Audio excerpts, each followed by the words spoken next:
Alright, what's up everybody? Underestimated here. First time on webcam, so while we're recording, so I might be a little awkward at first, but anyways, we'll get right into it here. So I've pulled up my WSOP and my PokerStars accounts just to show you guys that the Bankroll Challenge has been going well, and we have reached our bankroll goal of 2,500. As you can see here, we have $1,738.32 Canadian on WSOP, 13 bucks in cash dollars, and down here you'll see we also have 527.55 and rake back available to collect. Obviously, we're just banking that. There's also another 60 that we can claim tomorrow as well. And then we also over here, as you can see on PokerStars, we have 325.20 over in that account.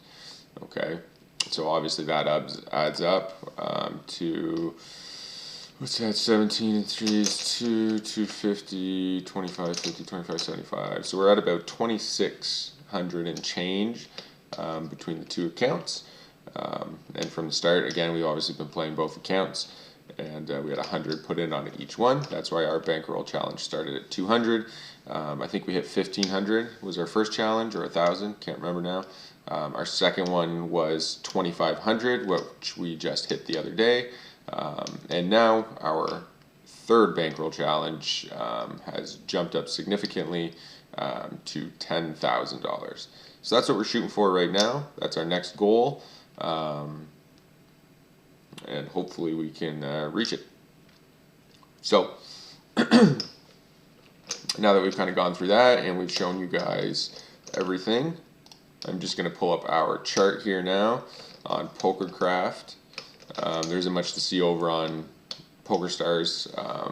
We didn't play much cash there. That was just, I think we banked like 5th in the tournament, which gave us, I don't know, a couple $100 or maybe 300, and then we lost a bit. I don't remember exactly. That was a $20 buy-in, 4th or 5th place, something like that. And then over here on WSOP, you can see we have played, I guess I'm kind of in the way here, but I think if I just, oh, no, don't do that.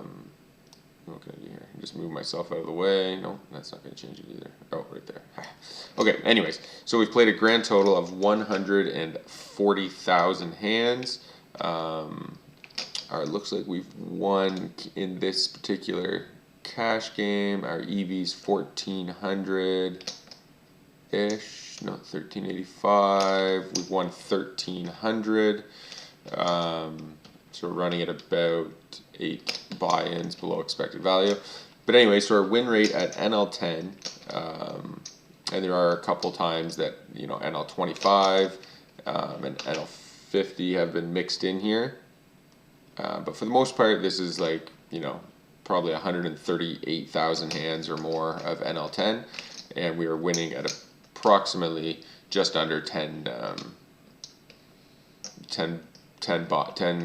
big blinds per 100 hands, which is fantastic. Can't really expect more than that. Add in the rake back on top of that, and we're sitting at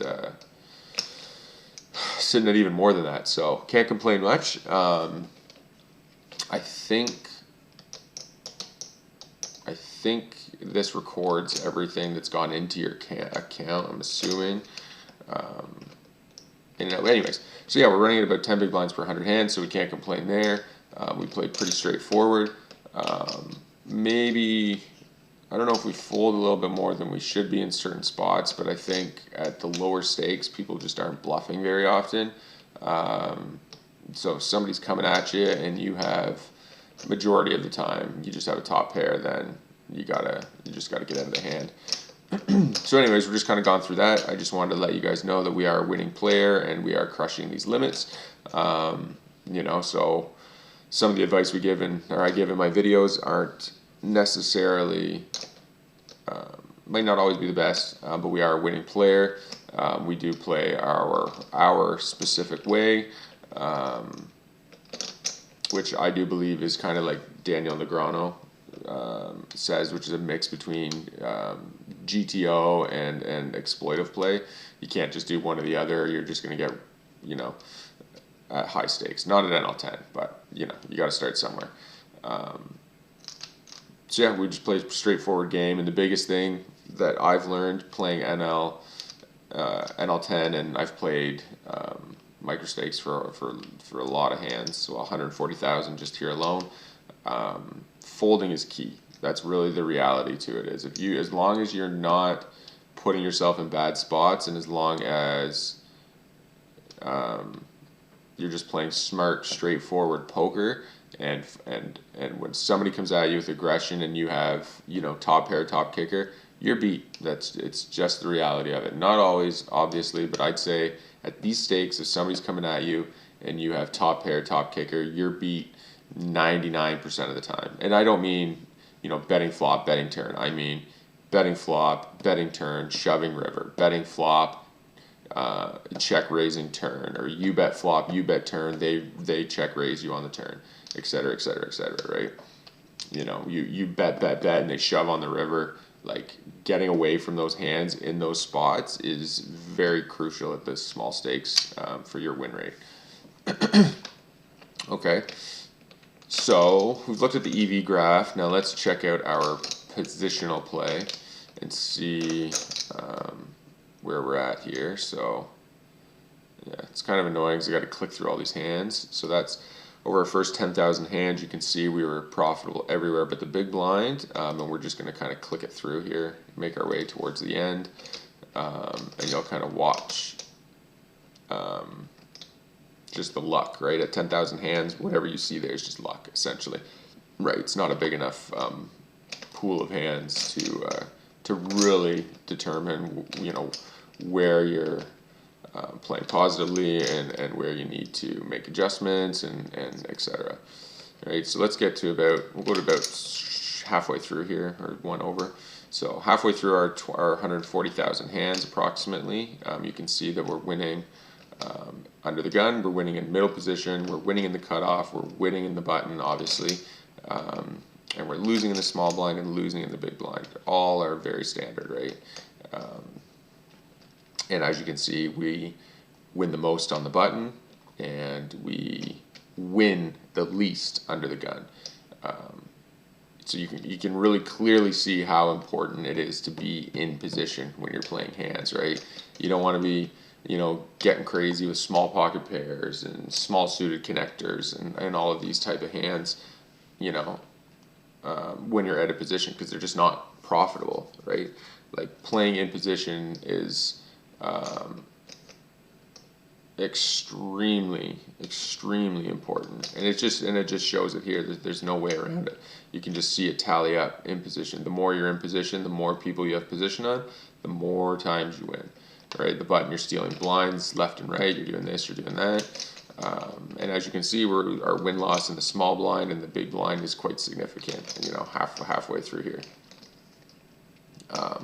I'm not sure kind of what I should be expecting in the small blind and big blind for a loss. I know you're almost always losing in those hands, and your goal is to essentially lose less, right? So let's just click through to the end here, but that is something I should be looking into realistically. 100,000 hand, 110, 20,000, time to upgrade the computer, 130, and 140,000 hands, essentially.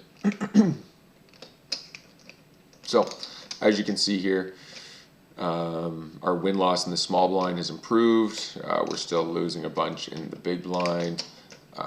Button, again, almost double. I think our big blind that's a pretty heavy big blind loss. That's going to need to be this is going to need to be looked at for sure.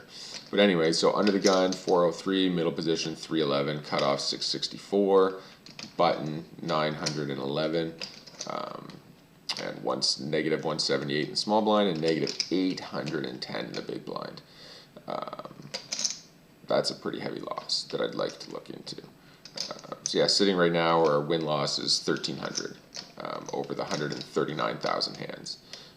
So that's good. Yeah, so we have basically, if we can win 10 big blinds over the next 1,000 hands, which is pretty unlikely, we will bank off that 100 or 10 big blinds per 100 hands. But anyways, again, as you can see clearly, after 140,000 hands, the button is your most profitable. The cutoff is more than double middle position and almost double under the gun. You can clearly see these are your two most profitable positions. Middle position sitting nice, and under the gun also sitting nice. Obviously, under the gun, we actually are about 10 big blinds, 10 buy-ins, sorry, over the middle position. But I mean, they're both early position. Most of the time, your middle position is going to be higher just because you do have position on under the gun. But again, it's just pretty clear cut on why having position is so important. So, anyways, just wanted to run through that for you guys, let you know, show you kind of where we're winning, where we're losing, what our win rate is at these stakes. And kind of go on from there. So if you add rake back into the mix, if you include rake back into there, so we're sitting at about, basically it's about 1880 over 140,000 hands, which is what, like 12 or 13 big blinds per 100. So essentially crushing the game realistically. And yeah, so I'm pretty happy with that. I think we'll just end off this video here. It's a little bit different than normal. But yeah, I'm going to end this off, and then I think I'm going to keep recording, but I'm going to fire up a couple tables of NL25, and we'll record a session on there. See how that plays out, or maybe we'll just throw up 12 tables at NL10, and we'll just crush a grind on there. But we'll see. Anyways, I hope you guys liked the video. Please make sure you leave a like and a comment, and hit the subscribe button. Obviously, one part of our goal is eventually getting a sponsorship on WSOP Poker, aka GG Poker for the global players. That's obviously a long haul road, and it's going to take a lot of work to get there. But again, we're hoping to maintain the octopus status this year, which is 50% rake back. So that's kind of another goal we're shooting towards. And one of our main goals is trying to get monetized on YouTube. And in order to do that, I need your guys' help. I need likes, I need comments, I need subscriptions, and yeah, hopefully we get there. So again, hope you guys liked the video. Check back again soon for the next installment. All right. Good luck at the tables, guys. We'll see you next time.